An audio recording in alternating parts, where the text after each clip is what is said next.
Uncrewed aerial systems or drones are disruptive technology that are reshaping industries worldwide. Drone use is increasing rapidly, and it's my mission to make drone science entertaining and accessible. Before we start, I want to share something that can transform your drone program. We've worked with over 50 enterprise programs and found the exact factors that separate struggling operations from those that deliver millions in ROI. We've put these insights into our free Enterprise Drone Program Maturity Assessment. It's a $2,500 value. It's designed to show you your program's maturity stage, reveal your top 3 quick wins, and give you a roadmap for growth. Don't miss out on this free opportunity. The link is in the description.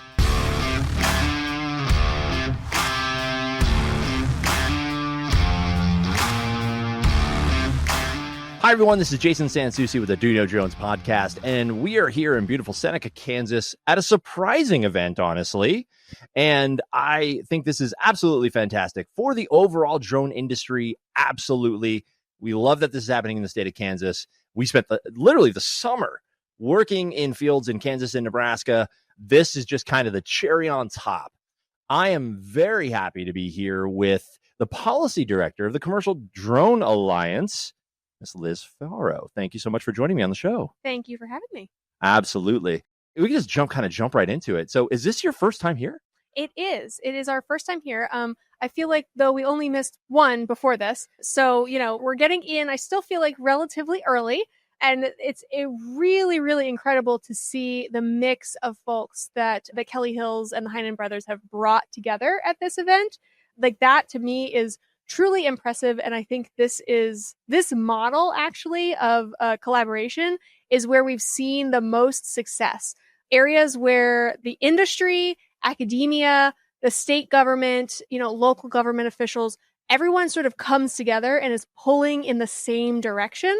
That is really where I've been in this space for over 10 years. I've seen the magic really happens when everyone is singing from the same sheet of music and they've got it. We are stealing it, and we've already told Lucas we're stealing it for the state of Colorado. So hopefully, and Lucas is one of those people that he will help. Yeah, he will help us do it. He's all like, "Yep, the best. We just want the best. We want to. It's the same mission that we have. We want to lift up the drone industry because we believe that that leads directly to my first question. So, obviously, you've been doing this for over a decade. So, my question to you is, based on lessons of the past and our current trajectory, where do you think the challenges and opportunities still lie? So, I think, there's a lot of places to start with that question. Let me start from where, the space that I know the best, which is the regulatory space. So I think one of the best ways to think about challenges and opportunities when you're in a policy space is what gaps in the policy exist, right? So I think one of the ways to answer that question, because there's a million ways to answer that question, one of the ways is to look at the FAA's most recent policy proposal and see where the gaps are, or perhaps the weaker points where there's not a lot there.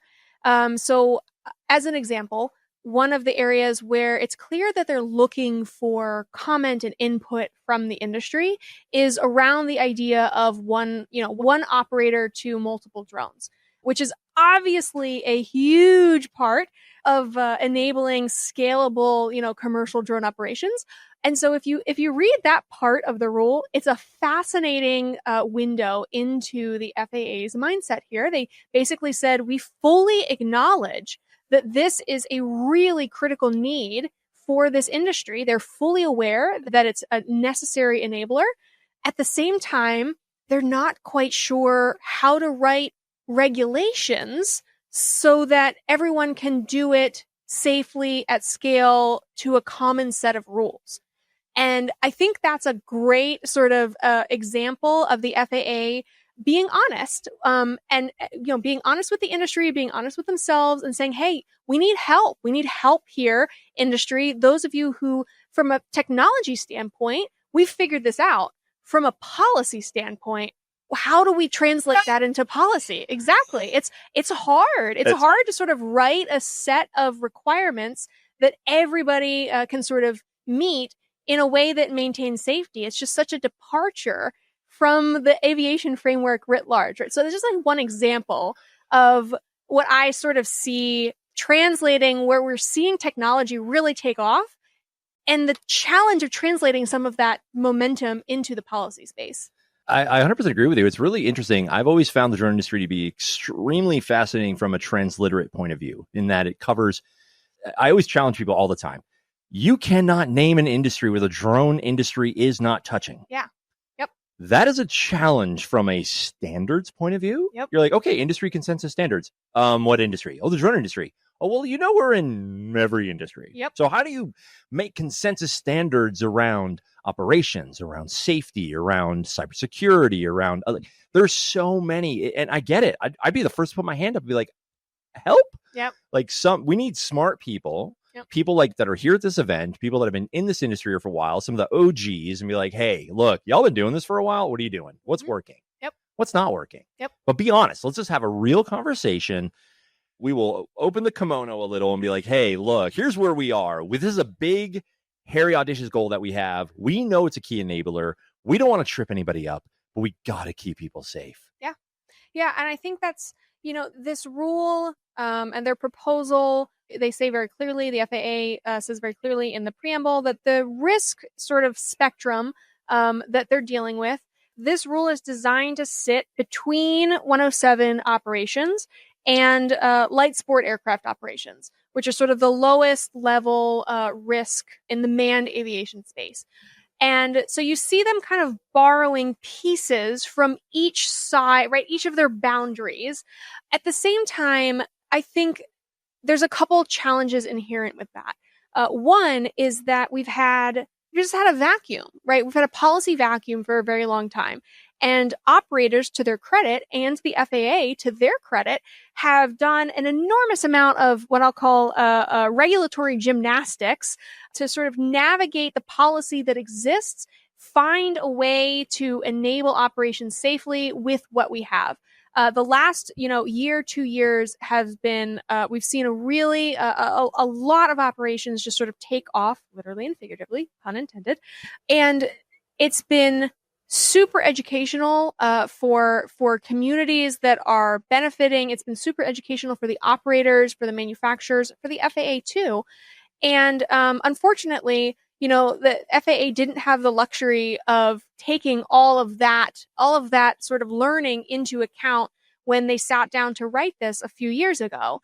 And so we see a little bit of a lag in terms of the policy that they intended to propose. So if they had released this when they wanted to, a couple years ago, this would have been groundbreaking. And now we've got a lot of operations, that have kind of progressed beyond this. And that's not their fault. It's unfortunately, the bureaucratic machinery that it takes to do these kinds of policy-making efforts.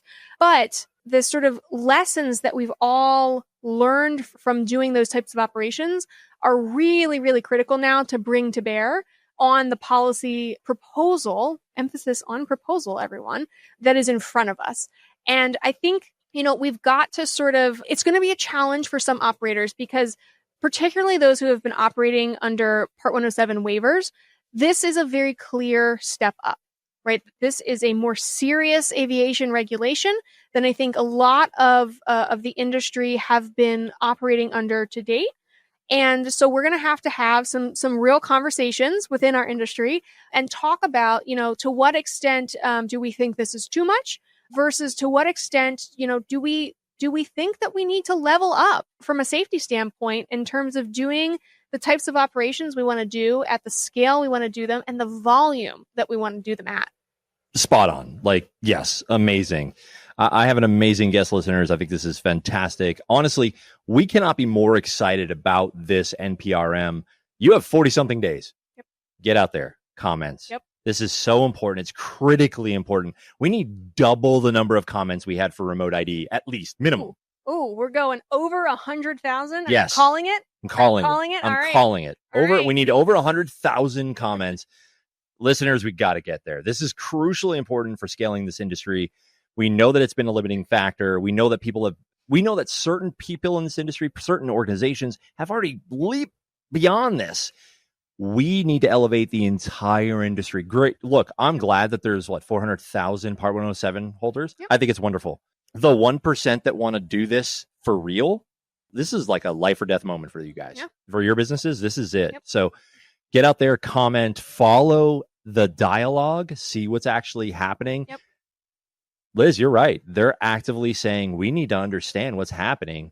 Not only that, give us input. Guys, we don't know it all. We know we don't know it all. We are regulators. We don't know what's happening in the operations side in this world. If you're flying a 737, we got you. Yep. You guys that want to do all this crazy stuff, we have no idea how to do. So we got to figure out a way to get there, and we need that input. So yes, I'm calling over 100,000 because it's gonna be necessary. Regulators, I apologize in advance. August 19th, you heard it here first. August 19th. Fantastic. Yeah, exactly. Yeah, that makes sense. Oh my gosh, that's fantastic. So we've called the ball. We've laid down the gauntlet. We've charged, right? Okay, that's the charge. Liz is going to share how to do it effectively. Yeah. All right. 3 points, right? Standing, impact, solution. Okay. This is my formula for good commenting from many years in the FAA, reading many comments. So standing first, you need to basically demonstrate that this rule does impact you. If you are, not flying drones and have nothing to do with drones, and drones don't fly near you ever, you might not have great standing. If you are, flying a commercial airline, 40,000 feet, in the sky into and out of airports, this rule says drones aren't allowed to fly up there and they're not allowed to be interfering with airport operations. You might not have standing because the rule isn't designed to impact you. Now, you may see an impact, which is where we get to your impact. So this is really where data, right? The FAA wants to understand what is the potential impact of their requirements on you, whether that's cost savings, whether that's additional expenses, whether that's job creation or job loss. You may come in and say, hey, this is my business. I make, $100,000 a year. I support my family doing this business. Your rule requirement, specifically 1, 2, 3, that would put me out of business. You're having a direct impact on my life. And so that brings us to solution, right? Number 3, what would you like to see instead? So don't just come in and say, hey, I hate all of this. You do have to, be helpful, come in and say, hey, here's what I like about the way I'm doing things today. Here's why this works for me. Here's how I maintain safety. Do something like this. This should work. I'm doing this today. I have 100,000 flight hours with no safety incidents. Here's a solution to the problem that I've presented. So standing, impact, solution. Awesome. Now, final question. How important is it to stand together as a community, even with differing opinions, to sort of bolster what we believe as trade organizations? There are several trade organizations out there. How important is it to sort of stand together, right? Because AMA did it, they do it all the time. Here's a form letter, great. I think something similar will likely be effective, right? If there's 100,000, maybe 50,000 of those are what CDA and AUSI just want to see. Yep. Obviously, there's power there, right? And it makes it a little easier for them to be okay, 50,000 people said this. We should probably do this. Yep. Okay. So you're saying that's pretty important. It's pretty important. And remember, they're on a pretty tight deadline. So one of the executive orders gave them a very aggressive deadline to finish this rule. And so the more that we all can agree on the solutions that we would like to see, the easier it's going to be for the FAA to sort of sift through the potential options on the table and arrive at some of the changes that we would potentially like. If they're, weighing 5 options, that's a lot easier than weighing 500 options. And so it really helps to basically everyone be, hey, we all have the same problem. We're all going to give you a similar solution. So where do we find Commercial Drone Alliance's solution?